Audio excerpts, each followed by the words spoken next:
I basically gave the kids a bit of a license to attack it any way they wanted to. Social justice, we discussed what it was, and in Mount Isa how social justice we could go about it, and then the Sleepout, the visits have sort of come from their own ideas and how they wanted to attack the studies of social justice. What did they want to learn about? At the beginning, they brainstormed all the things they thought were unjust in Mount Isa, and that included things like homelessness, that they thought that's unjust, along with things such as the Qantas airfares to Mount Isa. That was unjust to them, so it's amazing what they think is unjust, and that was one of them. Environmentally, that the way we treat the environment's unjust, and we actually went about helping the World Tree Planting Day earlier this term, so that we took where I saw you guys, so that was part of that. But then we decided to focus on that homelessness, which they brought up, and we thought that's a way which we can actually hands-on help out in town. The kids have been out on a couple of field trips so far. Can you tell us where you have taken them in town? Yeah, so our first one was to the World Tree Planting Day, so they really enjoyed the opportunity to see how that was helping environmentally in Mount Isa. And then last week we had a trip into town where we visited the Magistrates Court and the District and Supreme Courts there. They got to see live court cases there, which was really exciting. They really blew their mind to be able to sit in on live court cases. And then we visited the watch house at the police station. Senior Sergeant Bryn Lewis was fantastic, helping and show the kids through the cells and how it works, how they process people who are coming through there, which led us nicely to the Arthur Peterson Centre, which is a diversionary centre, so it aims to sort of keep people out of the police lock-up, and they work hand in hand with the police to have that as an alternative and a way of keeping them out of the police cells. Were places like police and all them, were they happy to open their doors to the children? Yeah, surprisingly, they were all really really welcoming. As I said, at the police, they said they were happy to show any classes through. They just need them to ask about it. In the courthouse as well, they were most welcoming, and they said the more the merrier in terms of other schools. If they want to get on board, it's something they're more than happy to accommodate, and they were really welcoming. And we're going to hear a bit from the kids in a little bit, but what were they saying to you when you were taking them out? I mean, this is probably some of the first time they've seen something like this.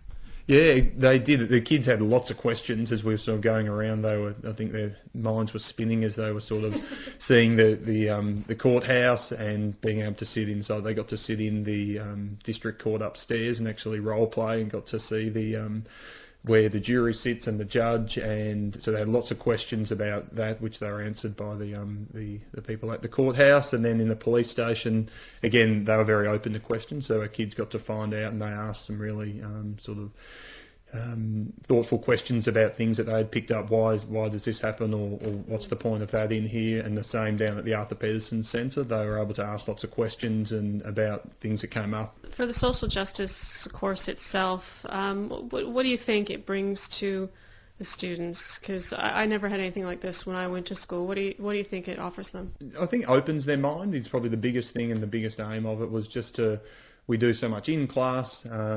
We teach our English, we teach our maths, but to actually open their minds to something that they probably wouldn't normally do, and to get out of the classroom as well. The kids are immediately more engaged when they're out of the classroom and seeing things firsthand rather than on a website or reading it on a page. I've got them thinking a little bit, and if I've got them inquiring, I think our job's done there. I was just going to ask you, what do you hope they take away from it? More of a social conscience, maybe volunteering later on?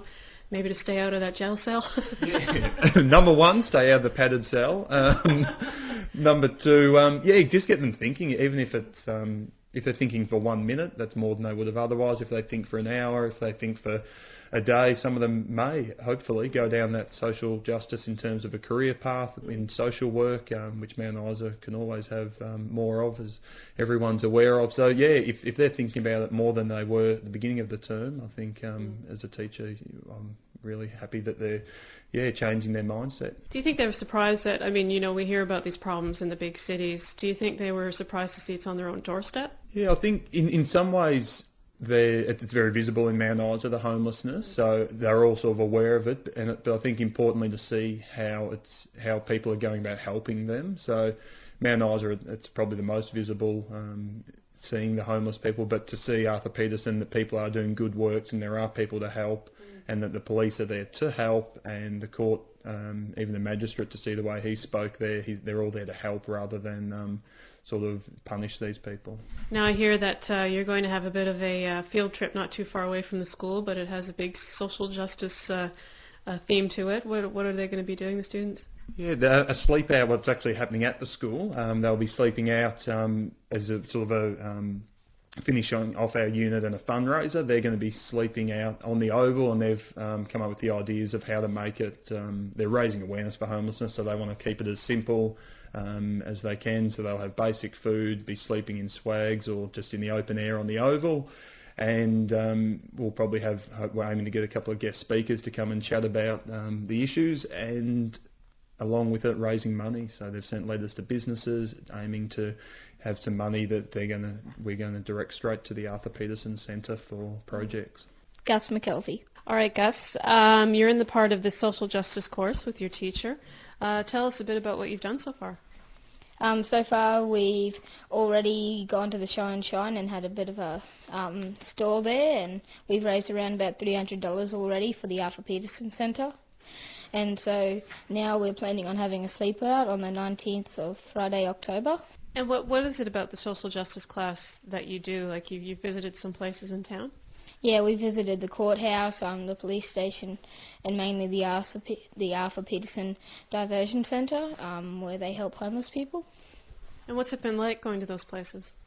Yeah, it's been really fun and interesting. We've learnt a lot of stuff, and we're hoping we can help them all. Is it about helping? Is that what the course is about?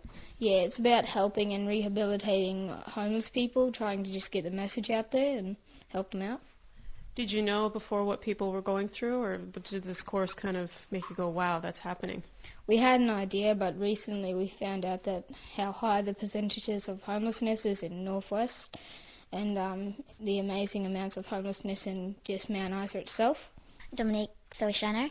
So Dominique, you've been on some of these field trips. Tell us about what you learned. We learned how the courthouse runs, and the watch house, and that Arthur Peterson Centre. They help homeless people to have shelter, meals, and a place to stay. Well, what did you learn that you just never knew was going on? Well, we learned how can you get to a court. Pretty heavy stuff, but you think it's cool to learn? Yeah, so that when you grow up, there's somebody that you need to defend. Shay Graham. Tell us a bit about the Arthur Peterson Diversion Centre that you learned. Well, it's a place where homeless people go, men and women. Every night they get 3 meals a day, and they get to do activities like play music, painting, reading books and watching TV. And sometimes they go out to the lake to fish. Well, did it surprise you how many people were there? They said that they get like 31 people on average each night. Were you surprised by that? When we went there was only 2 people there, but they said that they get most of their people around nighttime. So, what does it make you feel when you go in there and you see that people have to use a facility like that? Well, I think that it's good that they've got a place to go, so it's better than living out on the street. So, were you surprised, we hear in the big cities that there's some homeless people there. Were you surprised that a place like Mount Isa had homeless people? I guess so. You're about to do a sleep out next month. Yeah, on the 19th of September, where we sleep. October, sorry. Where we sleep out on the school oval to raise awareness. Now I hear you have to bring as minimal stuff as you can with you. Are you a little bit nervous about this? Yeah, we're going to have to entertain ourselves, but we should find a way to do that. What do you think you'll learn from it? That our life is way better than other people's, and we just got to respect what we've got. Simone Tucker. Well, the course is more about homelessness, raising awareness about homelessness as well. You're also learning about social justice, and is it something that you're really keen to learn? We knew a little bit about it, but not many of us had been into a courthouse or gotten shown around the police station before. So yeah, it was exciting. What was that like going around the police station? It was good until they locked us in a cell. So you were locked up in a cell. What was that like? It was small, but it was just the one near the car, like the holding cell. Yeah, they did do it on purpose. I hear you tried to order fast food through the speaker. Yes, we did. What did you think about the job of police officers then, after visiting the police station and seeing what they have to do daily? Well, I reckon it'd be hard to do it, and you'd probably get injured a few times out on patrol and stuff.